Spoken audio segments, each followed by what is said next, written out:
Let me start with something that may surprise you. Researchers say it takes about 1/10 of a second, a single blink, for a stranger to form a first impression of you. And here's the part that matters most. That impression, made in that tiny moment, tends to stick. It rarely changes, no matter how much time passes. Now, I know exactly what some of you are thinking. At my age? What does it matter how I dress? Comfort is all I care about now. I understand that completely. But I want to gently challenge that idea tonight, because it may be costing you more than you realize. Here's the truth, and it's the reason I made this video.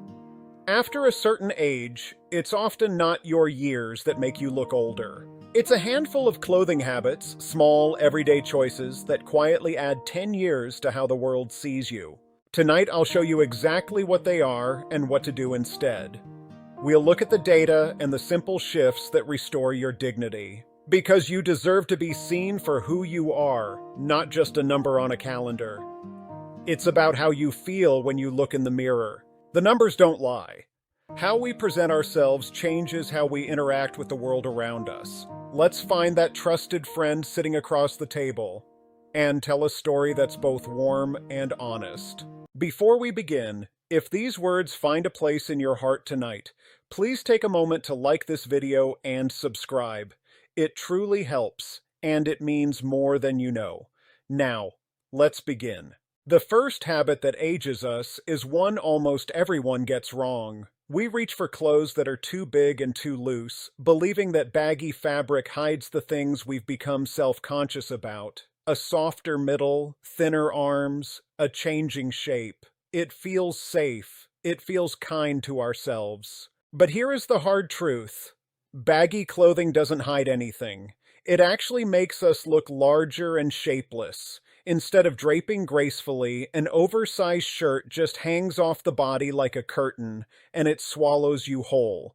The person disappears, and only the fabric is left. Now, don't misunderstand me. Flowing clothes can be beautiful. Flow gives movement and ease and elegance. But baggy is different. Baggy just looks like the clothes belong to someone else. The secret is choosing pieces that gently skim the body instead of drowning it. A simple half tuck at the front or a slim light belt instantly brings back your shape. So before we go further, let me give you the first thing to hold on to tonight. Baggy hides nothing. I want you to remember those 3 words the next time you stand in front of your closet. The clothes that drown you don't protect you, they erase you. The ones that gently follow the line of your body are the ones that bring you back into the picture.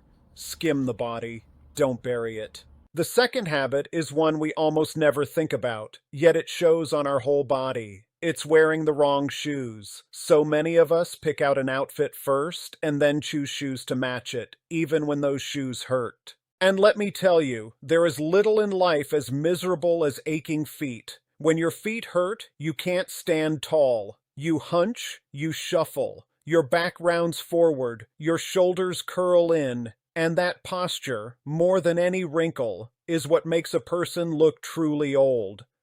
So flip the order. Choose your shoes first. Find a pair you can wear all day in comfort, and let that be the foundation everything else is built on. A comfortable, well-kept shoe that lets you walk upright will always make you look younger and more dignified than a beautiful shoe that turns you into someone hunched and wincing. The third habit ages the one part of you people look at most, your face. So many of us button our shirts all the way to the top, or wear high, closed-up necklines that cover everything. We think it looks proper, but it actually shortens the neck and pulls the eye downward, making the whole face look heavier and more tired. The fix is simple, and it lifts you instantly. Open up the neckline. A soft V-neck is one of the most flattering shapes there is. It lengthens the neck and draws the eye upward toward your face. For the men, simply leaving the top button open has the very same effect. Here's the second thing I want you to carry with you. Lift the eye upward. Everything we do well with clothing is really trying to do one thing: guide a person's eyes up to your face, where your warmth and your character live. An open neckline does it. A scarf wrapped softly at the throat does it, framing the face and making it look brighter. Even a three-quarter sleeve that shows a little wrist does it. Pull the eye up. That's the secret. And that idea of showing a little wrist matters more than you'd think. A sleeve that ends right at the widest part of your arm makes the arm look larger, but a three-quarter sleeve, ending just below the elbow, reveals one of the slimmest, most graceful parts of the body. If your sleeves are too long, simply roll them up neatly. It lightens the whole look in seconds. The fourth habit is the one that quietly separates someone who looks elegant from someone who just looks plain. And it's not about money at all. It's about fabric. The same simple outfit can look refined on one person and dull on another. And the difference is almost always the material. Here's a secret that changes everything. Even in a single color, say, all black, different fabrics catch the light differently. A soft sheen here, a matte texture there, a bit of knit somewhere else. That play of light creates depth, almost as if you were wearing several colors at once. One flat, uniform fabric, by contrast, looks dull and lifeless. So when your outfit is simple, let the material do the work.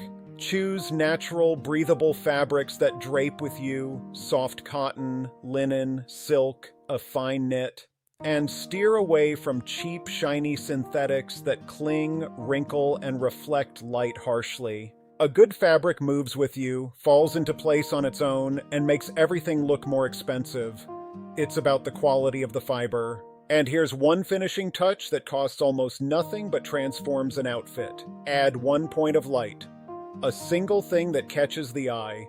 A watch with a soft gleam. A simple silver or gold piece.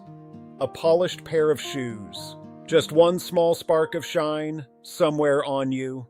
It's the finishing touch that speaks of self-respect. So hold on to this third idea, 1 point of light. There's a reason it works on all of us. We are naturally drawn to a gentle glow. It's wired deep into us. So even an outfit in the quietest, most understated colors comes alive the moment one element catches the light. You don't need to be flashy. You don't need a single bright color. You need one well-placed spark, and suddenly the whole look feels intentional and rich.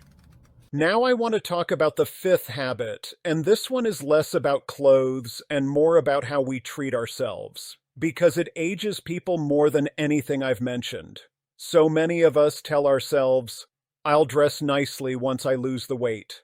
I'll wait until I look better. My friends, I want to say this gently but honestly. Putting your life on hold for that day rarely works, and trying to force quick, drastic change as we age can do real harm. The body changes with the years, and punishing it to chase a number often does the opposite of what we hope. It leaves us looking gaunt, worn, and suddenly much older. I've watched people age years in a matter of months chasing a thinner reflection. Their skin dulled, their energy gone, their spark faded. If weight is on your mind for health reasons, that's a conversation for you and your doctor. Never a punishment to inflict on yourself. So here's the fourth thing, and to me it's the most important of all. Dress the body you have. Not the body you had 30 years ago. Not the body you're promising yourself for someday. The one that carried you here, today. Don't wait to lose a single pound to feel worthy of looking cared for. When you dress today's body with kindness and respect, that self-respect does more for how young you look than any number on a scale ever could.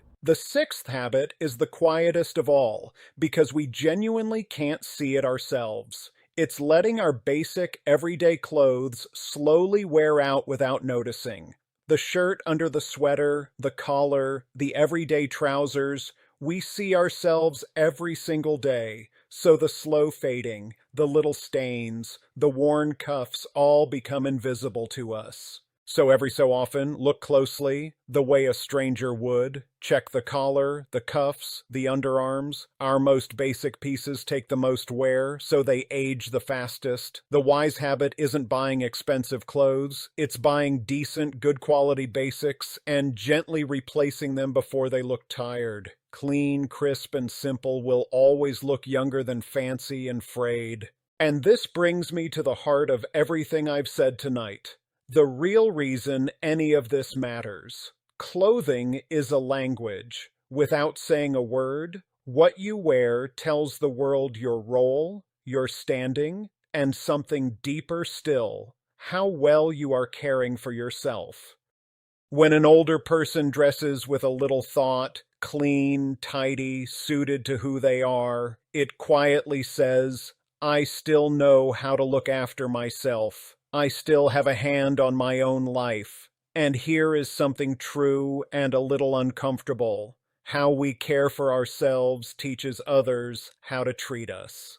People rarely look down on someone who clearly respects themselves. And the simplest, most important part of this costs nothing at all. It isn't expensive clothes, it's cleanliness. A freshly washed shirt, a well-pressed collar, bathing often, laundering often, so that no unnoticed smell follows us into a room. As we age, this takes a little more attention than it used to, and that attention is itself an act of self-respect. A clean, simple outfit, worn with care, outshines the most expensive one that hasn't been looked after. I've seen it again and again, two people of the same age, the same means, and the one who looks younger, warmer, more respected is simply the one who is clean, pressed, and put together with a little love. And finally, the one thing that makes a person beautiful at any age, the thing no clothing can replace. A warm, gentle smile. Real grace isn't loud. It's the quiet, kind expression of someone who has lived and softened and learned to put others at ease.